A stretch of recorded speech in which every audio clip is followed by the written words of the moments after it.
When most people hear the word research, they instantly imagine numbers, charts, and graphs. That's the world of quantitative research, a field dedicated to measuring, testing, and predicting with precision. In this video, we'll break down what makes quantitative research so powerful, why it's trusted in science and business, and how it shapes the way we understand the world. Let's start by exploring the basics and see why numbers matter so much in research. Quantitative research stands out for its systematic and structured approach. Every step from designing the study to collecting data follows a clear plan. This structure ensures that the results are reliable and can be repeated by others. Whether you're testing a new medicine or analyzing market trends, this method brings order and clarity to complex questions. It's all about following the rules to get trustworthy answers. One of the main designs in quantitative research is the experiment. Here, researchers control conditions to test cause and effect. For example, they might give one group a new drug and another group a placebo, then compare the results. By controlling variables, experiments can show whether change truly makes a difference. This method is the gold standard for proving what works and what doesn't. Quasi-experiments are similar to true experiments, but with less control over variables. Sometimes it's not possible or ethical to assign people randomly. Instead, researchers observe naturally occurring groups. While these studies can't prove cause and effect as strongly as true experiments, they still offer valuable insights, especially when real-world conditions make strict control impossible. Surveys are another cornerstone of quantitative research. By using structured questionnaires, researchers can quickly gather information from large groups of people. Surveys are efficient, cost-effective, and can cover a wide range of topics. Whether it's a political poll or a customer satisfaction survey, this method helps researchers collect data on a massive scale.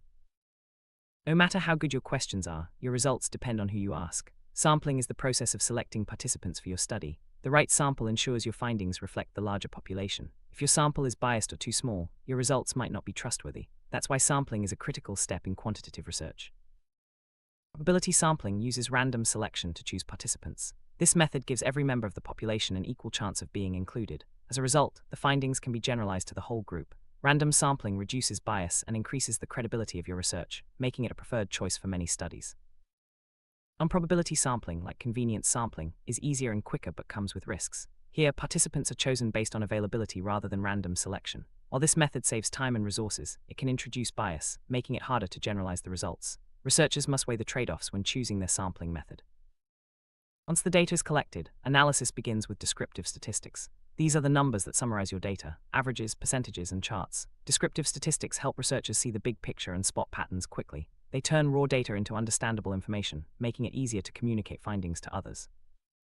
After summarizing the data, researchers use inferential statistics to dig deeper. Techniques like t-tests and regressions help determine if the results are meaningful or just due to chance. Inferential statistics allow researchers to make predictions and test hypotheses, moving from what's observed to what's possible in the larger population.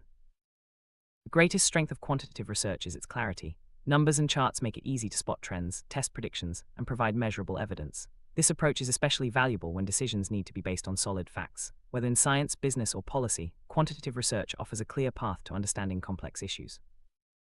Despite its strengths, quantitative research has its limits. Numbers can show patterns, but they often miss the deeper meaning or context behind the data. For example, a survey might reveal how many people are satisfied, but not why they feel that way. That's where other research methods come in to fill the gaps.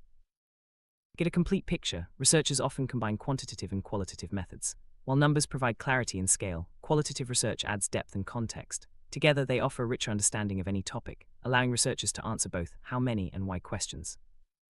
Now that we've explored the power of numbers, it's time to flip the script. In our next video, we'll dive into qualitative research, where the focus shifts from numbers to meaning. We'll see how interviews, observations, and open-ended questions reveal the human side of research and help us understand the stories behind the statistics. Quantitative research is a powerful tool for measuring, testing, and predicting. Its systematic approach, clear evidence, and ability to generalize findings make it essential in many fields. But it's important to remember its limits and the value of combining it with qualitative methods. By understanding both, we can make better decisions and gain deeper insights into the world around us.